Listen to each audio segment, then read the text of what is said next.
Everyone, this is David. Welcome back behind the velvet rope. We're here with the one and only Sarah Farasia. David Yontef, I said this. You look gorgeous. I'm obsessed with this sweater. Thank you, It's so, darling. I mean, I love it. I love it. You look great. You look cozy in Sag Harbor. You look happy, my friend. I love to see you. You look happy. I mean, you're still a bit of a nightmare. You call me up, and you're so good with the numbers. And boy, guys, he doesn't forget the numbers. And he really calls me up and he lets me have it, or he's got a panic about, no, not like in a bad way. I'm just saying he's She's done all the like this. I'm like, numbers and Sarah, this is what made us money last year. Sarah's like this. I'm like, no, this thing that you don't really are not excited about, this made us money last year. Like, focus. Oh, you guys. Thank you for this. Listen, I've said it before. yes. Sag Harbor, the Hamptons, this is my true happy place. It is like dropping out of society, but it is truly where I am happiest. You look so happy. You look like you're about to go get like a $30 chicken salad and just have like Darling. a fabulous matcha in the afternoon, and the snow's on the ground, and there's a beautiful $1 million restored barn that you're like sitting in, and it's just cozy. And then you're going for wine at 4 o'clock, and you're having wine, and you're tucking into some pizza that I don't know, you're putting a whole thing of Chinese fried chicken in, and Mm. then you're wrapping it in the dough, and then you're putting it into a deep fryer.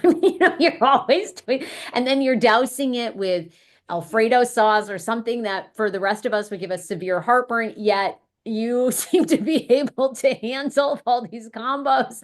Okay. I mean, you look happy.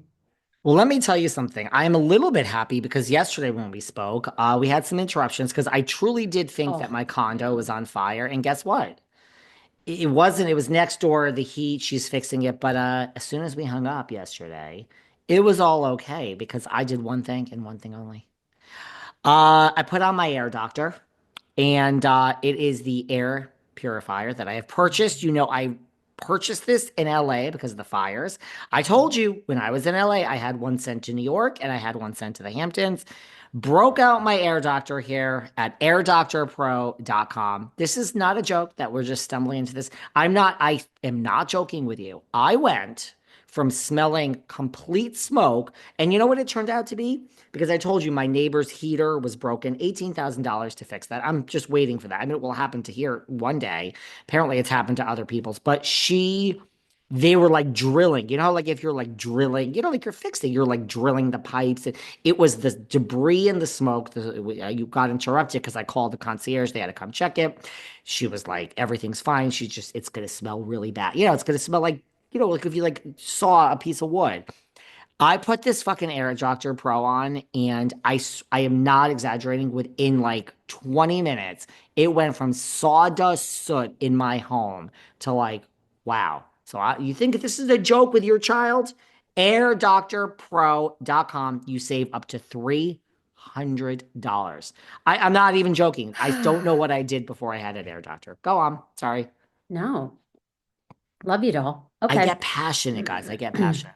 What do I you think want to it's talk great. about today? I want to talk about, do you believe this? Kyle is opening up more about her Mm-hmm. divorce from Mauricio, and she's citing money issues over everything else. Now, it does tie into the alleged rumors of infidelity, but I thought this was very interesting. I actually thought, because a lot of people have complained, and I like Kyle. I do feel in the past couple of seasons, because I do feel that Kyle and Morgan were in, maybe still are in a, lesbian relationship. Mm-hmm. Anyhow, she's been quite secretive, I think, for being on a reality show. And to me, I don't know why Kyle seems like she's still doing the show. She doesn't seem like she really wants to be there. She doesn't seem like she wants to open up. She doesn't seem that wild about the girls anymore.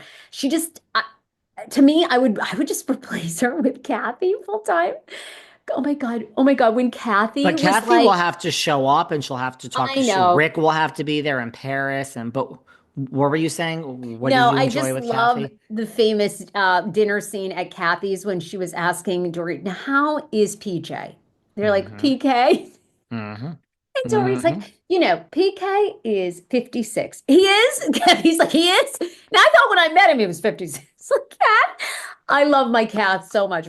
Go full time, Kath. But you're right. Rick I think, they got something good going on. So anyhow, but what I did find interesting is Kyle recently opened up in an interview and she says that money is the reason really for the root of their divorce. And more, it's because Mo, in launching the agency, became a very rich man and TV does change everything. And he said suddenly started getting attention, which I think proves a little bit. I think she's kind of hinting that he started getting attention from a lot of places. Just, Hmm. and she makes it very general. You're out and about and just everybody wants a photo and everybody loves you. But I think what she's insinuating is he had a lot of beautiful women probably sliding into those DMs, realizing how wealthy he was, and the agency probably hires some very attractive women. And Hmm. it seems like that the money began to change everything. You think so? Does money, to quote Cyndi Lauper, money changes everything, do we believe?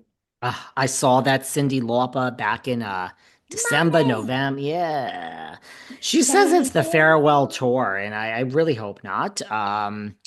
Let me in. Look, do I think money changes everything? I mean, have you met me? I think money is at, like the root of so much that exists in the world. She did say that. I don't really know, like, are people coming for Kyle? Because I mean, look, what is she saying? That there's too much money. Like, look, no one feels sorry for Kyle because I think in the same interview she also said she's gonna have to learn how to pay the mortgage and the water bill, and it's like, girl.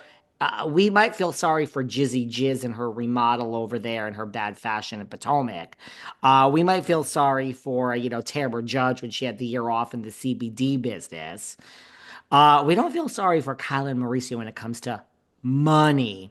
But she's what? She's just saying Mauricio just got so much money and just went to his Well, head. no, she says two things. She says the other part of their relationship, which I found fascinating, and I wish she'd tell more, is she I said they also saw. never communicate. They never, Mhm. she said they're great at, when there's a conflict, they just brush it under the rug. They focus on the girls. They all have a good time together.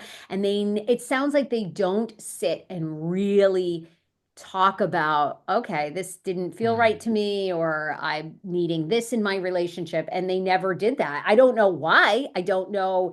Is that just because they fell out of love, so they don't want to like go there because we'd both be saying we're really not in love with each other anymore? I don't know. I thought it was more revealing than Kyle normally is. I Mhm. think a lot of people in long-term marriages, I've been with my husband 11 years, married 5. It's Wow. still really, really great. But I think, from what I hear from married couples, it doesn't really take a turn to like you've been married 10 years. And then, Mhm. and then when you get in your 50s, people begin to realize time is running out. And like, is this how I want to spend maybe my last 15 years, my last 20 years here on earth, with this, looking at this person? I hope my schman and I do, because I love him. I get along with him so great, and he just works my personality perfectly. But anyhow, I think a lot of married couples can relate to what she said. I think too, a lot of married couples start out with nothing and then they get money. They either inherit money, one of them starts doing very well in their career, and that does change everything, right? Gives you